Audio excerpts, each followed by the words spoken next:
한 명은 부모님 장례식에 오지도 않았습니다. 한 명은 부모님 유산 문제로 법정에 섰습니다. 그리고 한 명은 형제들 연락처를 모두 지워버렸습니다. 놀랍게도 이들은 모두 어릴 적 한 방에서 자란 형제입니다. 같은 밥상에 둘러앉아 밥을 먹었고 같은 이불 속에서 잠들었던 사이였습니다. 그런데 어떻게 이렇게 되었을까요? 더 놀라운 건 이런 일이 당신 주변에서도 일어나고 있다는 겁니다. 통계를 하나 보여드리겠습니다. 50대 이상 인구 중 형제자매와 월 1회 이상 교류하는 비율이 10년 전보다 40% 감소했습니다. 특히 부모님이 돌아가신 후에는 60%가 형제와의 연락을 거의 끊는 것으로 나타났습니다. 지금 이 순간에도 수많은 형제들이 서로의 얼굴조차 떠올리기 싫어하며 살아가고 있습니다. 당신도 혹시 이런 생각 해본 적 있으신가요? 명절만 다가오면 마음 한 구석이 무거워지는 느낌. 형제들과 둘러앉아도 예전처럼 편하지 않은 어색한 침묵. 어릴 적 그렇게도 가까웠던 사이인데 왜 지금은 이렇게 멀게만 느껴질까? 혹시 내가 잘못한 건 아닐까? 내가 더 연락하고 더 챙겼어야 했나? 그런 죄책감 때문에 밤에 잠 못 이루신 적이 있으신가요? 오늘 제가 드릴 이야기는 당신이 들어본 것과는 완전히 다를 겁니다. 세상의 모든 오디오북과 유튜브는 이렇게 말합니다. 형제는 소중하니 자주 연락하고 만나세요. 가족은 끝까지 함께 해야 합니다. 형제 간 우애를 지키세요. 하지만 저는 정반대로 말씀드리려 합니다. 형제에게 더 이상 미안해하지 마세요. 나만 연락하고, 나만 챙기고, 나만 상처받는 관계라면 거기엔 피만 남았지 정은 없습니다. 형제가 멀어지는 건 당신의 잘못이 아닙니다. 오히려 그것이 자연의 순리입니다. 이 말이 충격적으로 들리시나요? 하지만 이 영상을 끝까지 보시면 당신은 완전히 다른 시각을 갖게 되실 겁니다. 그리고 형제 관계에서 느끼던 모든 죄책감과 서운함에서 자유로워지실 겁니다. 자, 이제 여러분께 질문 하나 던지겠습니다. 이 질문은 영상 마지막까지 가지고 가셔야 합니다. 그리고 마지막에 그 답을 찾으시는 순간 여러분의 인생이 달라질 겁니다. 질문은 이겁니다. 당신은 지금 형제를 위해 살고 있습니까? 아니면 형제라는 이름의 의무감에 갇혀 있습니까? 이 질문의 답을 찾으러 지금부터 함께 가보시겠습니까? 그렇다면 집중해 주세요. 지금부터 들려드릴 이야기는 당신이 지금껏 들어본 것과는 완전히 다를 테니까요. 형제는 어릴 땐 친구였지만 나이 들면 타인입니다. 그리고 그건 슬픈 일이 아니라 세상에서 가장 자연스러운 일입니다. 가까운 사람에게 더 이상 애쓸 필요 없습니다. 관계가 멀어진 건 나쁜 게 아니라 오히려 인생이 제자리를 찾아가고 있다는 신호입니다. 이제부터 왜 그런지 하나씩 풀어보겠습니다. 먼저 우리가 알아야 할 가장 중요한 진실이 있습니다. 부모님이 계실 땐 모일 이유가 있었습니다. 명절이면 한자리에 모였고 부모님 생신이면 함께 축하했습니다. 하지만 부모님이 떠나시면 그 이유가 사라집니다. 이건 당연한 일입니다. 부모님은 가족의 접착제였습니다. 그 접착제가 사라지면 자연스럽게 각자의 길로 흩어지는 것이죠. 처음엔 그래도 명절엔 모이자 하던 약속도 점점 흐려지고 몇 년이 지나면 결국 연락조차 끊기는 경우도 많습니다. 여기서 중요한 철학적 통찰이 필요합니다. 관계라는 것은 중력과 같습니다. 중심이 있을 때는 모든 것이 그 주위를 돌지만 중심이 사라지면 각자 제 갈 길을 가게 됩니다. 부모님이라는 중심이 사라진 뒤 형제들이 흩어지는 것은 우주의 법칙과 같은 것입니다. 물이 높은 곳에서 낮은 곳으로 흐르듯 형제자매도 시간이 흐르며 각자의 자리를 찾아갑니다. 이를 막으려 하는 것은 돌로 강의 흐름을 막으려는 것과 같습니다. 형제는 같은 뿌리에서 자라나되 결국 각자의 길을 걸어갑니다. 같은 땅을 딛고 있어도 서로 다른 하늘을 봅니다. 나무는 가지를 뻗으며 자라고 강물은 흘러가며 갈라집니다. 형제 또한 마찬가지입니다. 어린 시절 한 방에서 잠들었던 이들이 어느새 서로 다른 하늘 아래에서 살아갑니다. 봄에 함께 피어난 꽃들이 가을이 되면 각자 다른 곳에 씨앗을 떨어뜨리듯 형제자매도 그렇게 흩어져 갑니다. 하지만 많은 분들이 이 자연스러운 흐름을 받아들이지 못합니다. 왜냐하면 우리는 평생 이런 말을 들어왔기 때문입니다. 형제는 피를 나눈 사이니까 특별하다. 가족은 무슨 일이 있어도 함께 해야 한다. 형제 간의 우애는 영원하다. 이런 말들이 우리 마음속에 깊이 박혀 있습니다. 그래서 형제가 멀어지면 우리는 죄책감을 느낍니다. 내가 부족해서 그런가? 내가 더 잘했어야 했나? 내가 형제의 도리를 다하지 못한 건가? 하지만 여기서 우리가 놓치고 있는 중요한 진실이 있습니다. 피로 이어졌다고 인생까지 같을 필요는 없다는 것입니다. 어릴 땐 함께 자라야 해서 가깝고 나이 들면 각자 살아야 해서 멀어집니다. 이것은 삶의 자연스러운 순환입니다. 강물은 만났다가 흩어지고 사람도 그렇습니다. 그런데 많은 사람들이 이 순환을 거부합니다. 억지로 관계를 붙잡으려 합니다. 그러면 어떻게 될까요? 서로가 더 힘들어집니다. 한쪽은 부담스럽고 한쪽은 서운합니다. 억지로 만나면 대화가 어색하고 억지로 연락하면 마음이 무겁습니다. 이것이 과연 건강한 관계일까요? 이제 우리는 용기를 내야 합니다. 형제가 멀어지는 것을 있는 그대로 받아들일 용기 말입니다. 그것이 나쁜 일이 아니라 자연스러운 일이라고 인정할 용기 말입니다. 여기서 한 가지 더 중요한 통찰을 말씀드리겠습니다. 형제 자매를 갈라놓는 건 미움이 아닙니다. 바로 시간과 삶의 무게입니다. 그리고 각자가 선택한 서로 다른 방향입니다. 젊은 시절에는 형제가 인생의 큰 의미였습니다. 어릴 때는 서로가 전부였죠. 함께 놀고 함께 배우고 함께 꿈꾸었습니다. 그러나 나이가 들면서 각자의 가정을 꾸리고 각자의 일을 하게 되면서 자연스럽게 멀어집니다. 이것은 잘못이 아닙니다. 성장의 과정이요. 인생의 이치입니다. 마치 한 그루 나무에서 자란 가지들이 각각 다른 방향으로 뻗어나가는 것처럼 형제자매도 성장하면서 서로 다른 방향을 향해 나아갑니다. 사람은 자신의 삶을 살아야 합니다. 형제라는 이름으로 서로를 얽매어서는 안 됩니다. 각자의 길이 있고 각자의 운명이 있습니다. 같은 부모에서 태어났지만 추구하는 가치가 달랐고 선택한 길이 달랐습니다. 이것이 자연스러운 일입니다. 형제가 멀어지는 것을 슬퍼하지 마세요. 대신 그들이 각자의 길에서 행복하기를 바라세요. 가끔 안부를 묻는 것으로 충분합니다. 억지로 만나려 하지 말고 억지로 친밀함을 유지하려 하지 마세요. 진정한 사랑은 상대방의 선택을 존중하는 것입니다. 멀리서 바라보며 그들의 안녕을 빌어주는 것이 때로는 더 깊은 사랑입니다. 매일 함께 있으면서 갈등하는 것보다 멀리 떨어져 있으면서도 서로를 걱정하는 것이 더 아름다운 관계일 수 있습니다. 이제 구체적으로 형제 사이를 멀어지게 만드는 5가지 이유를 살펴보겠습니다. 첫째, 경제적 격차입니다. 한 사람은 여유롭고 다른 사람은 빠듯할 때 대화의 온도가 달라집니다. 누군가는 해외여행 이야기를 하고 누군가는 월세 걱정을 합니다. 이 둘이 편하게 대화를 나누기는 어렵습니다. 성공한 쪽은 무의식 중에 우월감을 드러내고 그렇지 못한 쪽은 열등감을 느낍니다. 여기서 중요한 철학적 관점이 필요합니다. 공자는 이렇게 말했습니다. 불안빈 환불균. 백성은 가난을 근심하지 않고 불공정함을 근심한다는 뜻입니다. 형제관계에서도 마찬가지입니다. 문제는 가난이 아니라 불공정함을 느끼는 마음입니다. 한 형제는 부자이고 다른 형제는 가난할 때 함께 있으면 자꾸 비교가 됩니다. 부자인 형제는 가난한 형제에게 미안함을 느끼고 가난한 형제는 부자인 형제에게 열등감을 느낍니다. 이런 감정들이 쌓이면 관계가 어색해집니다. 돈 문제가 개입되면 형제 관계는 더욱 복잡해집니다. 부모님의 유산 경조사비 빌려준 돈들이 마음에 걸리게 됩니다.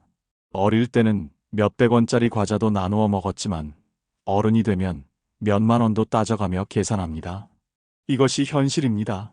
부정할 것도 없고 부끄러워할 것도 없습니다. 각자 가정을 꾸리고 살아가야 하는 상황에서 돈은 생존과 직결되는 문제입니다. 형제 간의 정보다 가족의 생계가 우선일 수밖에 없습니다. 둘째, 가치관의 차이입니다. 어릴 때는 비슷했던 생각들이 나이가 들면서 완전히 달라집니다. 한 사람은 보수적이 되고 다른 사람은 진보적이 됩니다. 한 사람은 종교에 빠지고 다른 사람은 현실에만 관심을 갖습니다. 같은 부모에서 태어났지만 추구하는 바가 다릅니다. 여기서 우리는 깊은 통찰을 얻을 수 있습니다. 인간은 성장하면서 자신만의 세계관을 형성합니다. 이것은 경험과 선택의 결과입니다. 같은 환경에서 자랐어도 각자 다른 경험을 하고 다른 선택을 하면 결국 다른 사람이 됩니다. 이것을 인정하는 것이 성숙함입니다. 형제라고 해서 모든 것을 공유해야 한다고 생각하지 마세요. 각자의 신념이 있고 각자의 철학이 있습니다. 서로 다른 것을 틀렸다고 여기지 말고 그저 다르다고 받아들이세요. 하지만 현실은 그렇게 쉽지 않습니다. 가치관이 다르면 대화가 충돌합니다.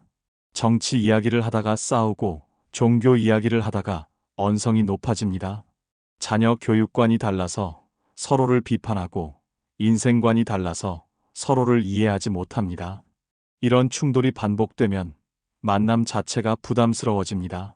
그래서 사람들은 만나지 않는 것을 선택합니다. 싸우느니 차라리 멀어지는 게 낫다고 생각하는 겁니다.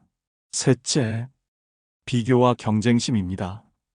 어릴 때부터 비교당하며 자란 형제들은 성인이 되어서도 서로를 경쟁자로 여기기 쉽습니다. 누가 더 성공했는지, 누가 더 잘 사는지, 누가 부모님께 더 효도하는지를 끊임없이 비교합니다. 형제 집에 초대받아 갔는데 집이 너무 크고 인테리어가 고급스러워서 괜히 스스로가 초라해지는 느낌. 내 집도 나름대로 열심히 꾸몄는데 그 집을 보고 나니 말이 안 나오더라. 겉으로는 잘 됐다 축하한다고 말하지만 속으로는 왜 나는 저만큼 못했을까 하는 마음이 생깁니다. 그 순간 형제 자매와의 만남은 더 이상 편안하지 않게 됩니다. 이것은 매우 깊은 심리적 문제입니다. 우리는 가장 가까운 사람과 자신을 비교합니다. 그리고 그 비교에서 열등감을 느끼면 그 사람을 피하고 싶어집니다. 형제는 가장 가까운 비교 대상입니다. 그래서 형제의 성공이 때로는 나의 실패처럼 느껴집니다. 형제의 행복이 때로는 나의 불행을 드러내는 거울처럼 느껴집니다. 이런 감정을 느끼는 자신이 싫어집니다. 나는 왜 이렇게 비좁은 사람일까? 형제의 성공을 진심으로 축하해야 하는데 왜 이렇게 마음이 불편할까? 이런 자괴감이 관계를 더욱 멀어지게 만듭니다. 넷째, 자식 문제입니다. 형제가 모이면 자연스럽게 자식 이야기가 오갑니다. 우리 아들 이번에 과장 달았어. 우리 딸은 사위랑 외국으로 여행 갔다더라. 그 말들은 겉보기에 별다를 것 없는 이야기였지만 누군가의 마음에는 작은 모처럼 박힙니다.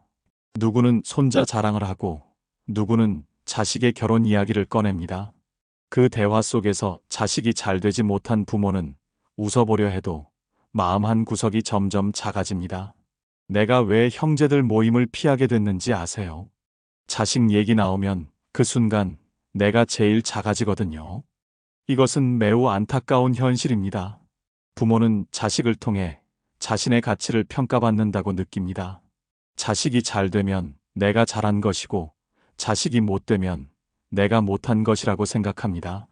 이런 생각이 형제 모임을 지옥으로 만듭니다. 자식 자랑은 곧 나의 자랑이고 자식의 실패는 곧 나의 실패입니다. 그래서 형제 모임에서 자식 이야기가 나오면 전쟁터가 됩니다. 보이지 않는 경쟁이 벌어지고 보이지 않는 상처가 생깁니다. 다섯째, 방치된 관계입니다. 형제니까 굳이 신경 안 써도 가까울 거야라는 착각. 이것이 가장 치명적인 이유일 수 있습니다. 친구는 연락을 안 하면 멀어진다는 걸 알기에 부지런히 연락합니다. 모임을 만들고 생일도 챙기고 안부도 묻습니다. 하지만 형제 자매는 어차피 가족이니까라는 마음 때문에 노력을 게을리합니다. 처음엔 괜찮습니다. 한두 달 연락이 뜸해져도 1년에 한두 번 얼굴을 봐도 가족인데 뭐 하고 넘어갑니다. 하지만 이 시기가 길어질수록 관계의 끈은 느슨해지고 어느 순간 남보다 더 어색한 사이가 되어버립니다. 형제니까 언제든 다시 가까워질 수 있겠지 생각하다가 막상 부모님 장례식에서 오랜만에 만나면 대화 주제가 고작 요즘 어떻게 지내냐 같은 형식적인 말뿐입니다. 그 순간 깨닫습니다. 아, 이미 우리는 남처럼 멀어졌구나. 여기서 우리가 직면해야 할 진실이 있습니다. 형제 관계도 결국은 인간 관계입니다. 연락하지 않으면 멀어지고 만나지 않으면 낯설어집니다. 가족은 노력하지 않아도 이어진다는 말은 사실 착각입니다. 오히려 가족일수록 서로에 대한 예의가 필요하고 더 많은 노력이 필요합니다. 하지만 우리는 가족이라는 이유로 그 노력을 게을리합니다. 형제니까 이해해주겠지. 형제니까 용서해주겠지. 형제니까 기다려주겠지. 이런 안일한 생각이 관계를 망칩니다. 그런데 여기서 중요한 질문 하나를 던져봅니다. 우리는 왜 형제에게 이렇게 집착할까요? 왜 형제와 멀어지면 죄책감을 느낄까요? 그 답은 의외로 단순합니다. 외로움 때문입니다. 우리가 형제에게 집착하는 건 사랑 때문이 아닙니다. 사실은 외로움 때문이죠. 혼자 있는 게 두려워서 이미 멀어진 관계에 손을 내밀고 그 손이 닿지 않으면 상처받는 겁니다. 이것은 매우 중요한 통찰입니다. 노자는 도덕경에서 이렇게 말했습니다. 지족자부 지지자구. 만족할 줄 아는 자가 부자이고 스스로를 아는 자가 오래간다. 형제에게 기대는 건 스스로를 모르기 때문입니다. 내 안의 외로움을 형제로 채우려 하기 때문입니다. 하지만 외로움은 타인이 채워줄 수 없습니다. 외로움은 오직 자기 자신과의 화해를 통해서만 해결됩니다. 형제에게 기대는 건 외로움을 타인의 책임으로 돌리는 일입니다. 형제는 외로움을 채워주는 존재가 아니라 과거의 기억을 함께 가진 사람일 뿐입니다. 현재의 외로움을 과거의 인연으로 달래려 하면 둘 다 잃게 됩니다. 이제 우리가 해야 할 일은 분명합니다. 형제에게 애쓰지 마세요. 그 에너지를 당신 자신에게 쓰세요. 형제를 위해 사는 게 아니라 형제와 함께 평화롭게 늙어가는 게 목표여야 합니다. 여기서 또 하나의 중요한 철학적 통찰이 필요합니다. 관계의 본질은 무엇일까요? 많은 사람들이 관계를 소유로 생각합니다. 형제는 내 것이다. 가족은 나와 하나다. 하지만 이것은 착각입니다. 칼릴 지브라는 예언자에서 이렇게 말했습니다. 자녀는 당신의 소유가 아니다. 그들은 생명 자체의 갈망으로 태어난 아들과 딸이다. 형제도 마찬가지입니다. 형제는 당신의 소유가 아닙니다. 그들은 각자의 인생을 사는 독립된 존재입니다. 이것을 인정하는 순간 우리는 자유로워집니다. 형제와 멀어져도 괜찮습니다. 그것이 그들의 선택이고 그들의 인생이니까요. 우리가 할 수 있는 일은 그 선택을 존중하는 것뿐입니다. 가족의 이름보다 나의 평화가 먼저입니다. 관계의 의무감에서 벗어나는 순간 진짜 가족의 의미가 보입니다. 형제도 인연입니다. 인연이 다하면 흩어지고 또 다른 인연이 찾아옵니다. 혈연의 끝은 의무가 아니라 마음의 안녕이어야 합니다. 여기서 잠깐 멈춰서 생각해 봅시다. 지금까지 우리는 형제가 멀어지는 5가지 이유를 살펴봤습니다. 경제적 격차, 가치관의 차이, 비교와 경쟁심, 자식 문제, 방치된 관계. 그런데 이 5가지를 관통하는 하나의 공통점이 있습니다. 그것은 바로 시간입니다. 시간이 흐르면서 모든 것이 변합니다. 경제 상황도 변하고, 가치관도 변하고, 자식도 자라고 관계도 변합니다. 변화를 막을 수는 없습니다. 변화는 우주의 법칙이니까요. 그리스 철학자 헤라클레이토스는 이렇게 말했습니다. 만물은 흐른다. 같은 강물에 2번 발을 담글 수 없다. 형제 관계도 흐릅니다. 어릴 적 그 관계는 이미 지나갔습니다. 지금의 관계는 다른 관계입니다. 그런데 많은 사람들이 과거에 머뭅니다. 어릴 때는 그렇게 가까웠는데, 그때는 참 좋았는데, 왜 지금은 이렇게 됐을까? 이런 생각에 사로잡혀 현재를 보지 못합니다. 과거의 관계를 그리워하느라 현재의 관계를 망칩니다. 여기서 우리는 중요한 선택을 해야 합니다. 과거의 형제를 그리워하며 현재의 형제를 원망할 것인가? 아니면 과거는 과거로 두고 현재의 형제를 있는 그대로 받아들일 것인가? 지혜로운 선택은 후자입니다. 과거는 아름다운 추억으로 간직하되 현재는 현재대로 받아들이는 것입니다. 형제가 변했다고 실망하지 마세요. 당신도 변했습니다. 세상도 변했습니다. 모든 것이 변했습니다. 변화를 인정하는 것이 성숙입니다. 그리고 변화 속에서도 남아있는 것을 발견하는 것이 지혜입니다. 형제와의 거리가 멀어졌어도 여전히 남아있는 것이 있습니다. 그것은 함께 보낸 시간의 기억입니다. 어린 시절 함께 뛰놀던 기억, 함께 울고 웃던 기억, 함께 꿈꾸던 기억. 이 기억들은 거리가 멀어져도 사라지지 않습니다.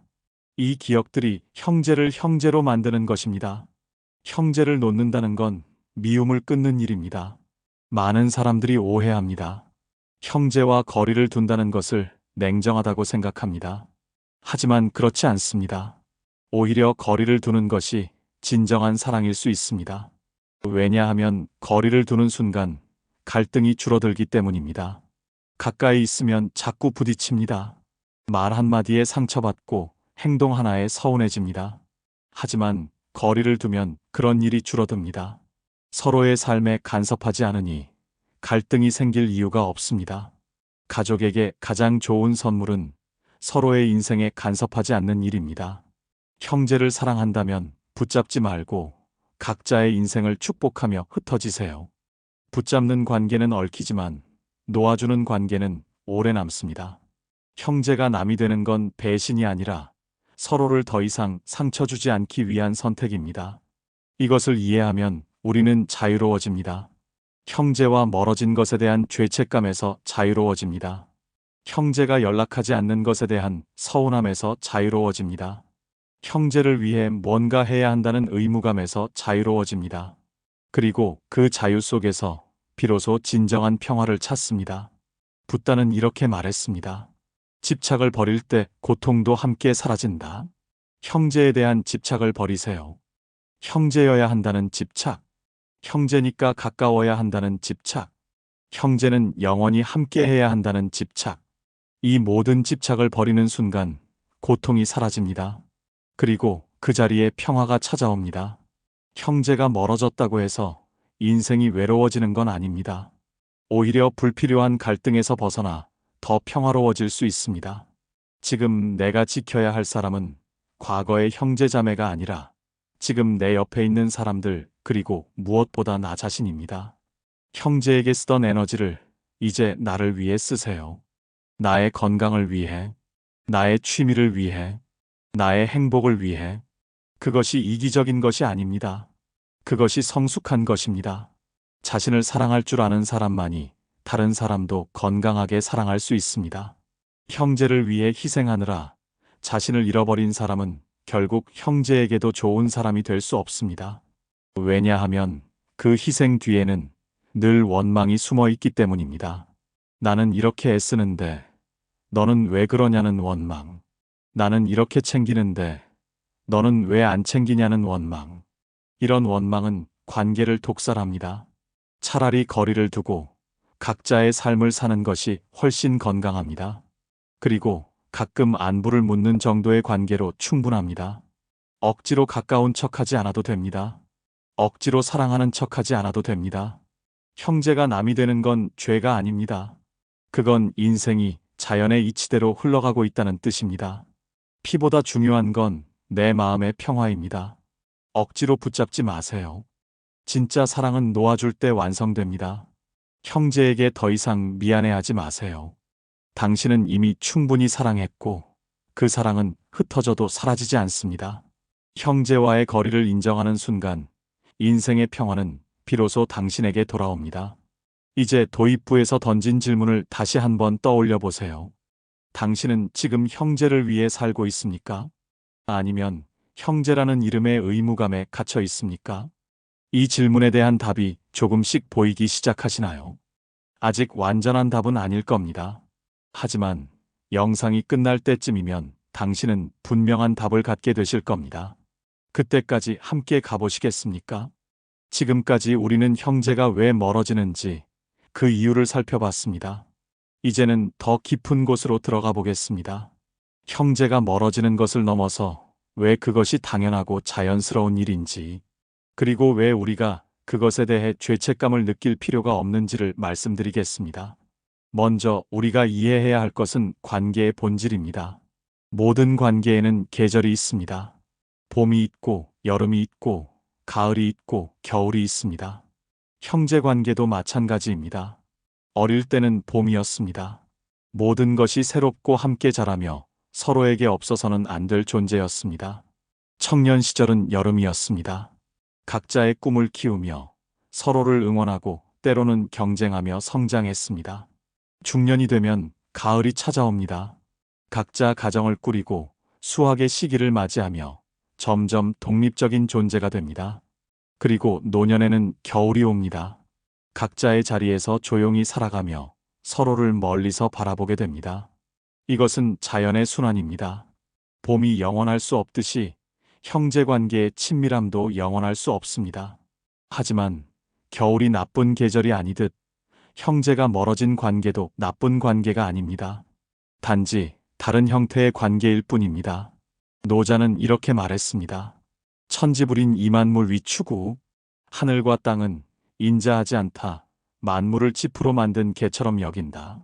이 말이 냉정하게 들릴 수 있지만 깊은 의미가 있습니다. 자연은 특별 대우를 하지 않습니다. 모든 것을 평등하게 대하며 각자의 길을 가도록 합니다. 형제 관계도 마찬가지입니다. 피를 나눴다고 해서 특별한 대우를 받을 이유는 없습니다. 각자의 길을 가는 것이 자연스러운 일입니다.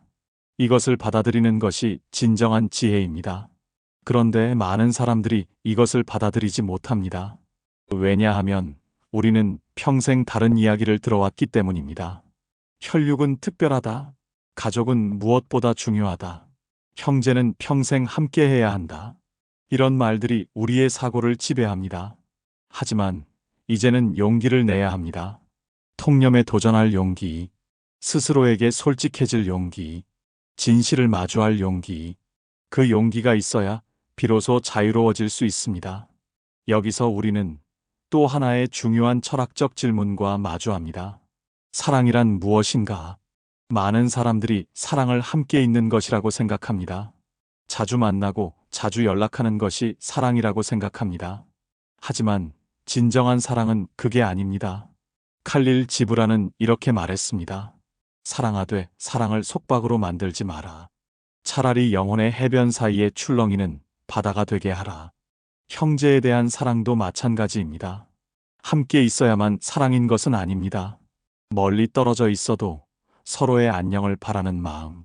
그것이 진정한 사랑입니다. 자주 연락하지 않아도 괜찮습니다. 자주 만나지 않아도 괜찮습니다. 중요한 것은 서로를 원망하지 않는 마음입니다. 서로의 선택을 존중하는 마음입니다. 서로의 행복을 진심으로 바라는 마음입니다. 이것이 성숙한 사랑입니다. 그리고 이런 사랑만이 평생 갈 수 있습니다. 집착하는 사랑은 언젠가 원망으로 변하지만 놓아주는 사랑은 영원히 아름답게 남습니다. 여기서 우리는 동양 철학의 깊은 지혜를 발견할 수 있습니다. 장자는 소요유편에서 이렇게 말했습니다. 상망어강호, 불여상망어강호. 물고기가 함께 강호에서 놀다가 물이 말라 육지에 갇히면 서로에게 침을 뱉어 죽여주며 살기보다는 차라리 강과 호수에서 서로를 잊고 사는 것이 낫다. 이 말의 의미가 무엇일까요? 서로에게 집착하며 고통스럽게 사는 것보다 각자의 길을 가며 서로를 잊고 사는 것이 더 나을 수 있다는 뜻입니다. 형제 관계도 마찬가지입니다. 억지로 함께 있으며 갈등하는 것보다 각자의 삶을 살며 평화롭게 지내는 것이 더 나을 수 있습니다. 물론 완전히 잊으라는 말은 아닙니다. 하지만 집착하지 말라는 뜻입니다. 형제여야 한다는 집착, 가족이어야 한다는 집착, 함께해야 한다는 집착. 이 모든 집착에서 벗어날 때 비로소 진정한 평화가 찾아옵니다. 이제 우리는 실질적인 질문과 마주합니다. 그렇다면 형제와 어떻게 지내야 할까요? 완전히 끊어야 할까요? 아니면 어느 정도 관계를 유지해야 할까요? 이에 대한 답은 사람마다 다릅니다. 하지만 몇 가지 원칙은 있습니다. 첫째, 기대를 버리세요. 형제니까. 당연히 도와줄 거라는 기대. 형제니까 당연히 이해해 줄 거라는 기대. 형제니까 당연히 연락할 거라는 기대. 이 모든 기대를 버리세요. 기대는 실망의 어머니입니다. 기대가 클수록 실망도 큽니다. 기대를 버리면 실망도 사라집니다. 그리고 오히려 작은 것에도 감사하게 됩니다. 형제가 안부 한 통 보내면 그것만으로도 감사합니다. 1년에 한 번 만나도 그것만으로도 감사합니다. 기대가 없으니 모든 것이 선물이 됩니다. 둘째, 비교를 멈추세요. 형제와 나를 비교하지 마세요. 누가 더 잘 사는지, 누가 더 성공했는지, 누가 더 행복한지, 이런 비교는 아무 의미가 없습니다. 각자의 인생은 각자의 것입니다. 비교할 수 없고 비교해서도 안 됩니다. 형제가 잘 되면 진심으로 기뻐하고, 형제가 힘들면 안타까워하되, 그것이 나와 무슨 상관인지는 따지지 마세요. 형제의 성공이 나의 실패가 아니고, 형제의 실패가 나의 성공이 아닙니다. 각자의 길이 있을 뿐입니다. 셋째, 간섭하지 마세요. 형제의 삶에 간섭하지 마세요. 조언하고 싶어도 참으세요. 충고하고 싶어도 참으세요. 부탁받지 않은 조언은 간섭일 뿐입니다. 형제가 실수하는 것 같아도 지켜보세요. 형제가 잘못된 길로 가는 것 같아도 놔두세요. 그것도 형제의 인생입니다. 형제가 스스로 깨닫고 스스로 배워야 합니다. 당신이 대신 살아줄 수는 없습니다. 넷째, 요구하지 마세요. 형제에게 무엇을 요구하지 마세요. 도움을 요청하지 마세요. 관심을 요구하지 마세요. 사랑을 강요하지 마세요. 요구하는 순간 관계는 거래가 됩니다. 진정한 관계는 거래가 아닙니다. 주고받음이 아니라 그저 존재하는 것입니다. 형제에게서 무엇을 얻으려 하지 마세요. 그저 형제가 행복하기를 바라는 것으로 충분합니다. 다섯째, 용서하세요. 과거에 형제가 당신에게 한 일들을 용서하세요. 상처받은 기억들을 놓아주세요. 원망하는 마음을 내려놓으세요. 용서는 상대방을 위한 것이 아닙니다. 용서는 나 자신을 위한 것입니다. 원망을 품고 사는 것은 독을 마시고 상대방이 죽기를 바라는 것과 같습니다. 결국 독에 중독되는 것은 나 자신입니다. 용서하는 순간 그 독에서 벗어납니다. 그리고 비로소 자유로워집니다. 이 5가지 원칙을 지키면 형제와의 관계는 훨씬 편안해집니다. 갈등이 줄어들고 평화가 찾아옵니다. 기대하지 않으니 실망할 일도 없고, 비교하지 않으니 열등감을 느낄 일도 없고, 간섭하지 않으니 다툴 일도 없고, 요구하지 않으니 거절당할 일도 없고, 용서했으니 원망할 일도 없습니다. 이렇게 되면 형제가 멀리 있어도 마음은 편안합니다. 이것이 성숙한 관계입니다. 여기서 우리는 불교의 지혜를 빌려올 수 있습니다. 붓다는 사성제를 통해 고통의 원인과 해결책을 제시했습니다. 고성제 삶은 고통이다. 집성제 고통의 원인은 집착이다. 멸성제 집착을 버리면 고통이 사라진다. 도성제 고통을 벗어나는 길이 있다. 형제관계의 고통도 마찬가지입니다. 형제관계에서 고통을 느낀다면 그것은 집착 때문입니다. 형제여야 한다는 집착, 가까워야 한다는 집착, 사랑받아야 한다는 집착. 이 집착을 버리면 고통이 사라집니다. 그리고 그 길은 바로 위에서 말한 5가지 원칙입니다. 기대를 버리고, 비교를 멈추고, 간섭하지 않고, 요구하지 않고, 용서하는 것. 이것이 형제관계의 고통에서 벗어나는 길입니다. 이제 우리는 더 깊은 차원의 통찰로 나아가야 합니다. 형제가 멀어지는 것은 단순히 관계의 문제가 아닙니다. 그것은 우리 자신을 발견하는 기회입니다. 형제에게 기대던 삶에서 벗어나 나 자신의 삶을 사는 기회입니다. 평생 누군가의 형제로 살았다면 이제는 나 자신으로 살아야 합니다. 나는 누구인가? 형제라는 역할을 벗어던진 나는 누구인가? 이 질문과 마주할 때입니다. 많은 사람들이 이 질문을 두려워합니다. 왜냐하면 형제라는 정체성을 빼고 나면 남는 게 없을 것 같기 때문입니다. 하지만 그렇지 않습니다. 오히려 그때 비로소 진정한 나를 발견할 수 있습니다. 형이라는 역할, 동생이라는 역할, 언니라는 역할, 이런 역할들 뒤에 숨어있던 진짜 나를 발견할 수 있습니다. 하이데거는 이것을 본래적 실존이라고 불렀습니다. 타인의 시선과 역할에서 벗어나 진정한 자기 자신으로 사는 것. 형제라는 역할에서 벗어나는 것은 무서운 일이 아닙니다. 오히려 해방입니다. 이제 더 이상 형으로서 책임감을 느낄 필요가 없습니다. 더 이상 동생으로서 의존할 필요가 없습니다. 더 이상 언니로서 챙겨야 할 필요가 없습니다. 그저 나 자신으로 살면 됩니다. 이것이 얼마나 자유로운 일인지 아십니까?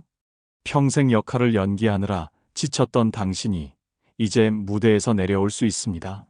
분장을 지우고 의상을 벗고 진짜 나로 돌아올 수 있습니다. 니체는 이렇게 말했습니다. 내 자신이 되어라. 이것이 가장 어려우면서도 가장 중요한 일입니다. 형제 관계에서 벗어나는 것은 형제를 버리는 것이 아닙니다. 진정한 나 자신이 되는 것입니다.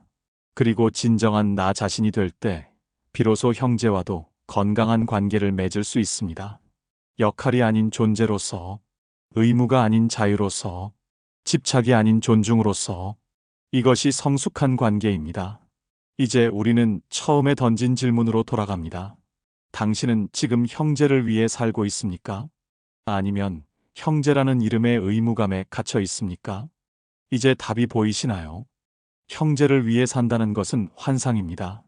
실제로는 역할과 의무감에 갇혀 사는 것입니다. 진정으로 형제를 위하는 것은 오히려 거리를 두는 것입니다.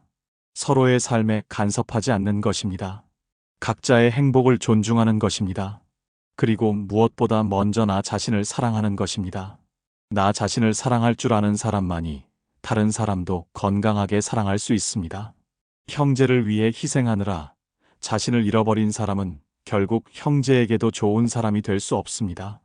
왜냐하면 그 희생 뒤에는 늘 원망이 숨어 있기 때문입니다. 진정한 사랑은 희생이 아닙니다. 진정한 사랑은 자유입니다. 서로를 자유롭게 하는 것. 그것이 진정한 사랑입니다. 형제를 자유롭게 하세요. 그들이 원하는 대로 살도록 하세요. 그리고 나 자신도 자유롭게 하세요. 내가 원하는 대로 살도록 하세요. 이것이 서로를 위한 최선입니다. 노자는 이렇게 말했습니다. 위무위 사무사 미무미. 함이 없이 하고 일이 없이 일하고 맛없음을 맛본다. 형제관계도 마찬가지입니다. 억지로 하지 않을 때 오히려 잘 됩니다. 일부러 애쓰지 않을 때 오히려 편안합니다. 기대하지 않을 때 오히려 감사합니다. 이것이 무위의 지혜입니다. 형제에게 무엇을 하려고 애쓰지 마세요. 그저 있는 그대로 두세요. 자연스럽게 흐르도록 하세요. 그러면 모든 것이 제자리를 찾아갑니다. 이제 마지막 통찰을 나누겠습니다. 형제가 남이 되는 것은 끝이 아닙니다. 오히려 새로운 시작입니다. 형제라는 틀에서 벗어나 진정한 나를 발견하는 시작입니다. 역할에서 벗어나 존재로 살아가는 시작입니다. 의무에서 벗어나 자유로 나아가는 시작입니다. 그리고 이 시작은 당신의 인생에 새로운 의미를 부여합니다. 더 이상 형제를 위해 사는 것이 아니라 나를 위해 삽니다. 더 이상 가족이라는 이름에 얽매이지 않고 나 자신의 이름으로 삽니다. 이것이 노년의 지혜입니다. 젊었을 때는 관계 속에서 자신을 정의했습니다. 누구의 형제, 누구의 자식, 누구의 부모. 하지만 나이가 들면 이런 관계에서 벗어나야 합니다. 그리고 나 자신으로 서야 합니다. 형제가 멀어지는 것은 바로 이 과정의 일부입니다. 관계로부터의 독립, 역할로부터의 해방, 그리고 진정한 자기 자신으로의 귀환. 이것이 인생의 완성입니다. 공자는 이렇게 말했습니다. 52지 천명, 62이순, 72종심 소욕불유교. 50의 천명을 알고 60의 귀로 듣기만 해도 이해하고 70에는 하고 싶은 대로 해도 규칙을 어기지 않는다. 70세가 되면 하고 싶은 대로 살아도 된다는 뜻입니다. 왜냐하면 그때쯤이면 진정한 자유를 깨달았기 때문입니다. 형제 관계에서도 마찬가지입니다. 나이가 들면 형제라는 규칙에서 자유로워져야 합니다.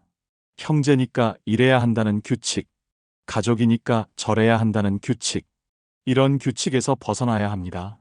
그리고 내가 원하는 대로 살아야 합니다. 그것이 노년의 자유입니다. 그것이 인생의 완성입니다. 형제가 남이 되는 건 슬픈 일이 아닙니다. 오히려 축복입니다. 서로를 자유롭게 하는 축복, 서로를 존중하는 축복, 그리고 각자의 인생을 완성하도록 하는 축복입니다. 이제 영상의 끝에 다다랐습니다. 처음에 던진 질문을 기억하시나요? 당신은 지금 형제를 위해 살고 있습니까? 아니면 형제라는 이름의 의무감에 갇혀 있습니까? 이제 답을 찾으셨기를 바랍니다. 형제를 위해 산다는 것은 환상이었습니다. 진정으로 형제를 위하는 것은 거리를 두고 자유를 주는 것이었습니다. 그리고 무엇보다 나 자신을 먼저 사랑하는 것이었습니다. 형제에게 더 이상 미안해하지 마세요. 당신은 충분히 사랑했습니다. 이제는 그 사랑을 당신 자신에게도 주세요. 형제와의 거리를 인정하세요. 그것이 자연스러운 일임을 받아들이세요. 그리고 그 거리 속에서 평화를 찾으세요. 형제가 남이 되어도 괜찮습니다. 그것은 실패가 아니라 완성입니다. 각자의 삶을 완성해가는 아름다운 과정입니다. 멀리서 서로의 안녕을 빌어주는 것. 그것이 성숙한 사랑입니다. 그것이 진정한 형제입니다. 오늘 이 이야기가 당신의 마음을 조금이나마 가볍게 했기를 바랍니다. 형제 관계에서 느끼던 무거운 짐을 내려놓으셨기를 바랍니다. 그리고 이제 당신 자신의 삶을 살아가시기를 바랍니다. 형제라는 이름에 얽매이지 않고, 가족이라는 틀에 갇히지 않고, 오직 당신 자신으로 자유롭게, 평화롭게, 행복하게. 그것이 제가 당신께 전하고 싶은 마지막 메시지입니다. 형제가 남이 되어도 당신의 인생은 여전히 아름답습니다. 아니, 오히려 더 아름다워질 수 있습니다. 왜냐하면 이제 당신은 진정한 자유를 얻었으니까요. 그 자유 속에서 당신만의 노년을 빛나게 만들어 가시기를 진심으로 응원합니다. 영상 내용이 도움이 되셨다면 구독과 좋아요를 눌러주세요. 영상 제작에 큰 힘이 됩니다. 평온한 하루 되세요. 감사합니다.